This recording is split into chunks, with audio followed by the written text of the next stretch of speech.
Sunday evening park கிளம்பிட்டாங்க. அப்பா, பொண்ணு, புள்ள 3 பேரும் கிளம்பிட்டாங்க.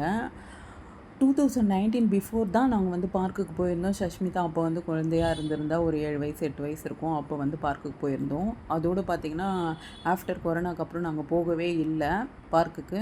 இப்போ தான் வந்து ரொம்ப நாள் கழித்து போயிருக்கோம். அதுவும் பார்த்திங்கன்னா சாத்விக்கை கூட்டிகிட்டு.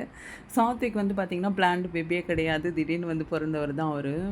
எல்லாரையும் ஃபுல் ஆக்குப்பை பண்ணி வச்சுருக்காரு. அவங்க 3 பேரும் பார்க் அனுப்பிட்டு நான் வந்து டின்னர் ரெடி ஆகிட்டேன். டின்னருக்கு பார்த்திங்கன்னா இட்லியும் தக்காளி பிக்கிளும் தான் செஞ்சுருந்தேன். இந்த ரெசிபி வந்து ரொம்ப நாளாக செய்யணும்னு சொல்லி யோசிச்சுட்டு இருந்தேன். எனக்கு டைமே இல்லை. இன்றைக்கி அவங்கள அனுப்பிச்சிட்டு தான் பொறுமையாக செய்யலான்னு சொல்லிட்டு ரெடி பண்ணியிருந்தேன். அவங்க வரும்போதே பப்ஸு ஐஸ்கிரீம் வாங்கிட்டு வந்திருந்தாங்க. அதை சாப்பிட்டுட்டு அதுக்கப்புறம் நான் பொறுமையாக செய்ய ஆரம்பிச்சிட்டேன். சூப்பராகவே வந்திருந்தது தக்காளி பிக்கிள். என்கிட்ட ஒரு கெட்ட பழக்கம் இருக்குது. யாருமே வந்து கொஞ்சம் பேசினா வந்து ரொம்ப ட்ரெஸ் பண்ணிடுறேன் நான். அது ரொம்ப தப்புன்னு இப்போ தான் எனக்கு புரியுது. நம்மளோட வீக்னஸ் எல்லாம் தெரிஞ்சுட்டு நம்மளே ட்ரிகர் பண்ணுறாங்க. இப்படி உங்ககிட்ட யாராவது இருந்தாங்கன்னா மறக்காமல் கமெண்ட் பண்ணுங்கள். இந்த வீடியோ பிடிச்சிருந்தா என்னோடய சேனலை சப்ஸ்கிரைப் பண்ணுங்கள், லைக் பண்ணுங்கள். இன்னொரு வீடியோவில் உங்களை நான் மீட் பண்ணுறேன். Until then bye from Uma. Bye bye.